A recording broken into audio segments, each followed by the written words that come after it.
నమస్కారం. నా పేరు శివ. ఈరోజు మనం మాట్లాడుకోబోయే టాపిక్ అమెరికా గురించి మాట్లాడుకుంటున్నాం. అమెరికా మన పైన ట్యారిఫ్లు పెట్టింది. ట్యారిఫ్లు ఫస్ట్ 500% పెడదామని అనుకుంది. దాని తర్వాత యూఎస్ఏలో వైట్ హౌస్లో చర్చలు జరిపి లాస్ట్కి ఇండియా పైన 100% ట్యారిఫ్లు పెడతామని చెప్పింది. అసలు ఇప్పుడు ట్యారిఫ్ అంటే ఏంటి తెలుసుకుందాం మనం. ఈ బుక్ ఇండియాలో తయారైంది. ఈ బుక్ 100 రూపాయలు అనుకోండి, 100 రూపీస్. దీన్ని ఎక్స్పోర్ట్ చేసినాక అక్కడ 100% ట్యారిఫ్ మన పైన ఉన్నందుకు 200 అవుతుంది. దీని కాస్ట్ అక్కడ ఈ బుక్ ప్రైస్ అక్కడ 200 అవుతుంది. అంటే మనం ఇది అసలు తయారైంది వాళ్ళు కొనుక్కున్నది 100 రూపాయలకు, కానీ అక్కడ అమ్ముడు 200 అమ్ముతున్నారు. ఒకవేళ 50% ట్యారిఫ్ అంటే ఏంటిదంటే ఈ బుక్ 100 రూపాయలు అనుకోండి, అమెరికా కొనుక్కున్న తర్వాత అమ్మడం మాత్రం 150కి అమ్ముతుంది. 50% ట్యారిఫ్ అంటే 1000 రూపాయలు అనుకోండి, 1500 అవుతుంది అక్కడ. అదే మొత్తం ట్యారిఫ్ అంటే ఇది. అసలు ఇండియా పైన ట్యారిఫ్లు ఎందుకు పెడుతుందంటే ఇండియా రష్యా తాన ఆయిల్ కొనుక్కుంటుందంట. రష్యా తాన ఆయిల్ కొనుక్కోవద్దని యూఎస్ఏ అంటుంది. ఎందుకంటే రష్యా యుక్రెయిన్ పైన యుద్ధం చేస్తుంది. రష్యాకి ఆయిల్ ఎవరెవరు కొనుక్కుంటారు వాళ్ళే పైసలు ఇస్తున్నారు. ఆ పైసలతోని బాంబులు కొనుక్కొని యుక్రెయిన్ మీద వేస్తుంది అని యూఎస్ఏ అంటుంది. వాళ్ళ తాన ఆయిల్ కొనుక్కోకపోతే రష్యా తాన ఏ బాంబులు ఉండవు, వాళ్ళు ఎవరిపైన యుద్ధం చేయరు, ప్రపంచం మొత్తం శాంతి ఉంటుంది అని అంటుంది. కానీ ఇది అఫీషియల్గా చెప్తున్నారు. అన్అఫీషియల్ ఏంటిదంటే యూఎస్ఏకి ఇండియా అగ్రికల్చర్ మార్కెట్ కావాలి. అగ్రికల్చర్ మార్కెట్ అంటే ఏంటిదంటే ఇండియా ఇప్పుడు మనం మొన్న ఇప్పుడు ఇథనాల్ పెడుతున్నాం కదా, సీడ్స్. ఆ ఇథనాల్ వాళ్ళు అమ్ముతారంట మనకి. వాళ్ళు అమ్ముతే ఏమవుతుందంటే ఇప్పుడు మనం పెట్టే ఇథనాల్ ఏంటి అంటే అంటే ఇప్పుడు మనకు పంట తక్కువ వస్తుంది నిజానికి మనం పెట్టే ఇథనాలు. అదే యూఎస్ఏ ఇచ్చే సీడ్స్ వల్ల ఎక్కువ వస్తాయి. ఎందుకంటే మన ఇథనాలల్లో అంతగానం కెమికల్స్ ఉండవు. దానివల్ల గ్రోత్ కొంచెం నిదానం ఉంటుంది. అవి వచ్చేటప్పుడు కూడా మనకు తక్కువ వస్తాయి. అదే యూఎస్ఏ అయితే గ్రోత్ స్పీడ్ ఉంటుంది, వచ్చే పంట కూడా ఎక్కువ వస్తుంది. కానీ ఒక చిక్కుందల్లా ఏంటిదంటే యూఎస్ఏ మనను దాన్ని ఆయుధంగా మార్చుకుంటుంది.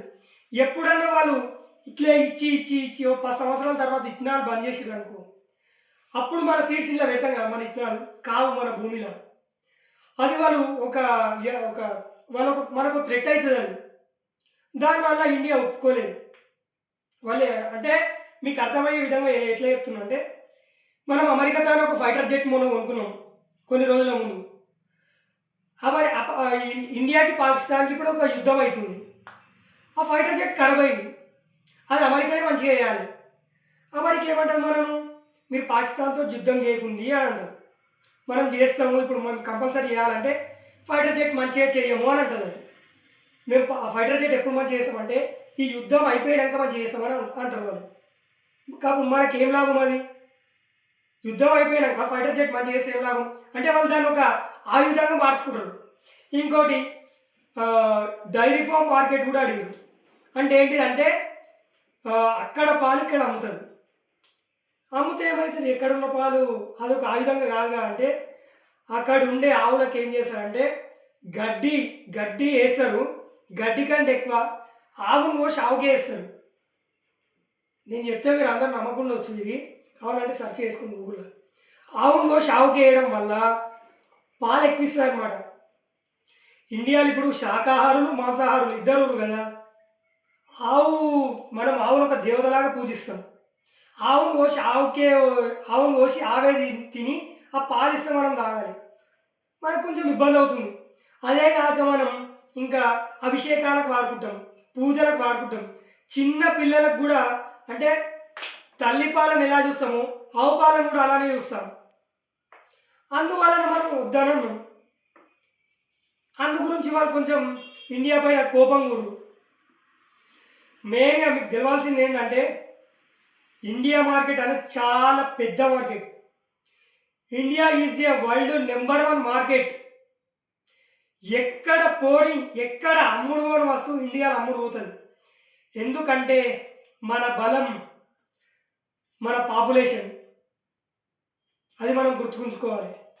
అందువలన అంటే ఇండియాలో ఇప్పుడు ఏమంటారు అంటే ఇండియా ఎవరు చెప్పిన మాట వింటలేదు. ఇండియా ఏ నిర్ణయం అయినా సరే సొంతంగా తీసుకుంటుంది. యూఎస్ఏ వాళ్ళకి ఏముండాలంటే పాకిస్తాన్ ఎట్లుంటుందంటే యూఎస్ఏ ఏం చెప్తే వింటారు. ఇండియా ఇప్పుడు అట్లా వింటలేదు కదా. ఇండియా అనేది ఎదుగుతుంది. చైనా ఆల్రెడీ ఎదిగింది. వాళ్ళు చైనాని ఎదగనియొద్దు అని అనుకున్నారు, కానీ చైనా వాళ్ళ చేతిలోకి పోయింది. ఇండియాకి ఆ పరిస్థితి రావద్దు, ఇండియాను ఎదగనియొద్దు అని వాళ్ళు చాలా కుట్రలు చేస్తారు. ఇది కూడా ఓ భాగం. రష్యాతో ఆయిల్ కొనొద్దు అని అంటారుగా, చైనా కూడా కొనుక్కుంటుందిగా. వాళ్ళని ఎందుకేమనలే?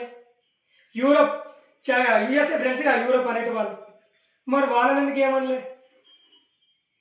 రష్యా యూరోప్ వాళ్ళకి ఆయిల్ బంద్ చేస్తే యూరోప్ వాళ్ళు ఎక్కడ పోతారు? ఇప్పుడు ఇరాన్ వాళ్ళపైన కూడా శాంక్షన్స్ పెట్టేసారు. వీళ్ళ దానం కొనద్దు, వాళ్ళ దానం కొనద్దు, మరి ఇంకెవరి దానం కొనాలి? అట్లనన్నా మీరు ఇస్తారా అంటే వాళ్ళ తాను ఆయిల్ ఉంటుంది కానీ వాళ్ళకే సరిపోదు. వీళ్ళ దానం కొనద్దు, వాళ్ళ దానం కొనద్దు.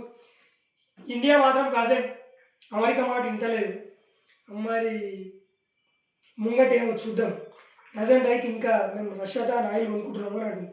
రష్యాతో ఎందుకు ఆయిల్ కొనాలంటే మనకి ఎప్పుడైనా సరే యుద్ధం వచ్చినప్పుడు రష్యా మనకు హెల్ప్ చేస్తుంది. బ్రహ్మోస్ అది కూడా మనం రష్యా ఇద్దరం కలిసి జాయింట్గా ఆ బాంబుని చేసినాం. అందువలన మనం యుఎస్ఏ మాట మన గవర్నమెంట్ కూడా వినొద్దు అని కోరుకుందాం. ఎందుకంటే మనం వాళ్ళ చేతులకు పోయినాక వాళ్ళు ఏం చెప్తే మనం అది వినాలి, మనకి ఇబ్బంది అవుతుంది. దీని గురించి రేపు ఇంకో వీడియోలో తెలుసుకుందాం. నమస్కారం. జై భారత్, జై హింద్.